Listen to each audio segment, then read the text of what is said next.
जलपाईगुड़ी में फंसा जंगली हाथी।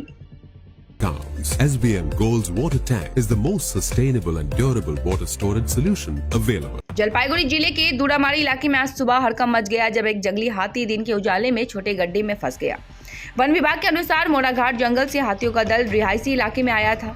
इस दल के 2 हाथी जंगल लौट गए, लेकिन 2 हाथी उत्तर सालबाड़ी के तुड़ीपाड़ा इलाके में फंस गए। घटना की सूचना मिलते ही वन विभाग, वाइल्ड लाइफ स्क्वाड और बानरहाट थाना पुलिस मौके पर पहुंची। वन विभाग ने बताया कि दिन में हाथियों को जंगल में भेजना जोखिम भरा है, इसलिए शाम ही या रात में सुरक्षित वापस कार्रवाई की जाएगी। स्थानीय लोग सुबह 6 बजे हाथियों को देखते ही भीड़ जमने लगी और पुलिस और वनकर्मी जनता को हाथियों से दूर रखने की हिदायत दे रहे हैं। এখন তো মোটামুটি 2টার মতো দেখা যাচ্ছে, আরও আছে মনে হয়, তো সম্পূর্ণটা দেখা যাচ্ছে না, জঙ্গলেই আছে হাতিগুলো।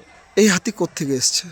এটা সম্ভবত সামনে আছে মোরাঘাট আর এইদিকে আছে খয়েরকাটা, 2 জায়গার থেকে যে কোনো এক জায়গায় থেকেই আসবে, কারণ এই করিডোর হয়ে গেছে, এই এরিয়াটা হচ্ছে হাতির করিডোর, যে সময় যখন খুশি তখন চলে আসছে হাতি। সকালবেলা কতগুলো হাতি দেখা গেছে? সকালবেলা তো 2টোই হাতি দেখা গিয়েছিল, তার মধ্যে শাবকও কি রয়েছে? শাবক রয়েছে। এই যে মানুষ যেভাবে উত্ত্যক্ত করছে তাদেরকে কিভাবে শান্ত করার চেষ্টা চালাচ্ছেন দেখুন, আপনারা? আমরা তো তৎপর আছি যাতে কারো কোনো দুর্ঘটনা না ঘটুক, সেই দিক দিয়ে আমরা লক্ষ্য রাখছি। Plus Moraghat range, Binaguri wildlife সম্পূর্ণ রয়েছে সাহায্য করার জন্য, ওনারা সকাল থেকেই রয়েছেন। পুলিশ রয়েছে? হ্যাঁ, পুলিশও এসেছেন, পুলিশও রয়েছে এখানে। আপনার নাম আর পরিচয়? আমার নাম মোহাম্মদ জাকির হোসেন, উত্তর শালবাড়ির। কোন এলাকায় হাতে এটা হচ্ছে উত্তর শালবাড়ি তুড়িপাড়া। তুড়িপাড়া বলে পরিচিত? হ্যাঁ, উত্তর শালবাড়ি তুড়িপাড়া বলেই পরিচিত এই জায়গাটা।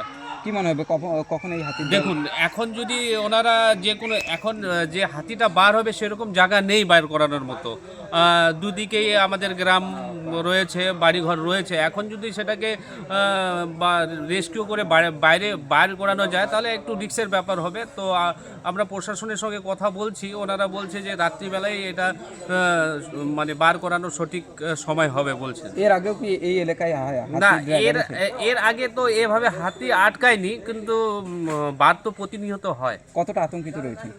দেখুন, এটা হচ্ছে বন্য পশু, মানুষ তো আতঙ্কিত হবেই, কারণ বিভিন্ন সময় আমরা দেখতে পারি হাতি অনেকজনের প্রাণ ক্ষতি করেছেন, তো এভাবে তো মানুষরা আতঙ্কিত থাকবেই। আপনার নাম পরিচয়? আমার নাম মোহাম্মদ জাকির হোসেন।